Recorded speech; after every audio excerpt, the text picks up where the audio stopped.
Thomas Jefferson wrote that all people were born with unalienable rights, including life, liberty, and the pursuit of happiness. But in today's world, those rights feel less powerful than before. Constant tracking, data collection, and surveillance follow us everywhere we go, and our right to privacy is slowly being taken away.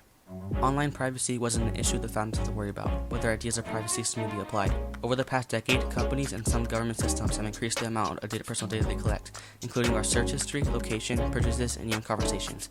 Teens are especially vulnerable because the many apps and social media they use are designed to check them by default.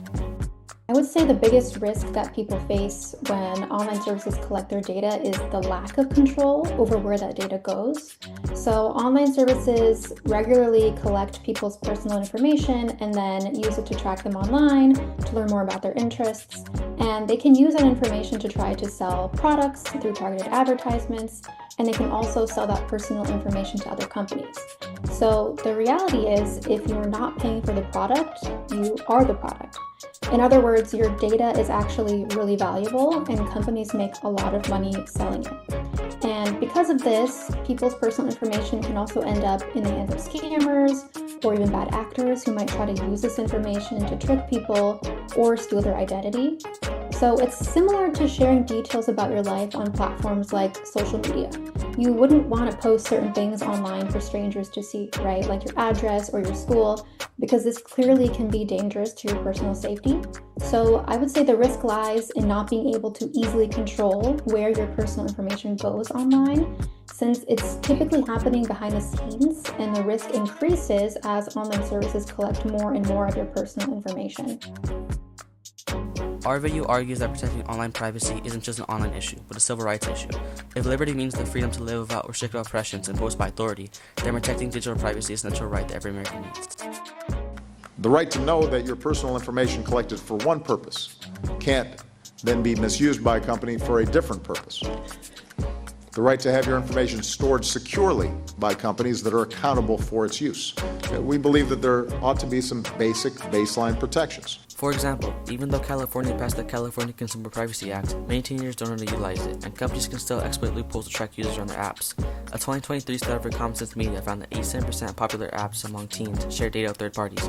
Although the Supreme Court's decision in Carbon vs. United States required warrants of self-location data, it didn't count for the massive amount of data collected by companies.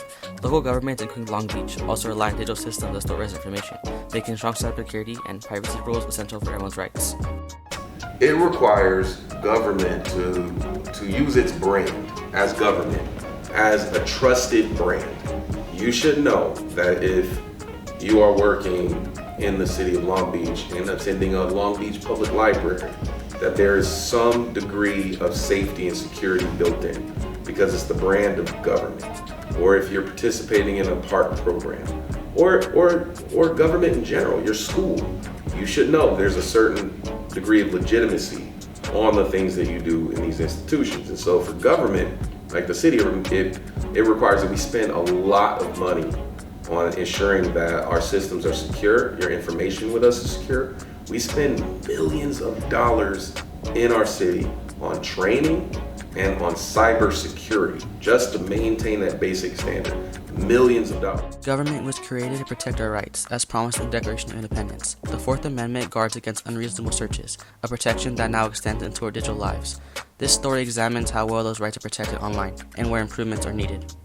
So the Supreme Court, not in that case, but in a similar case in 2014, the Riley case, held that phone devices are effects protected by the Fourth Amendment, and generally police do need a search warrant to access personal devices like that.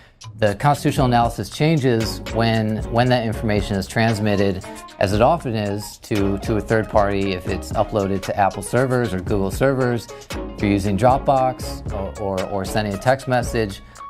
If it leaves your device, essentially, or your home, it receives reduced Fourth Amendment protections. I believe there are very simple things that could be done almost instantly. Whenever we set up a device for our young people, whether it's an iPhone or an Android device, that device almost always knows the age of the primary user. Because when you set up an Apple ID, you put in a birthday. When you set up a Google account, you put in a birthday. And so we would simply submit as an idea that in setting up the device, what if there were simple defaults that were attached to an age? Right?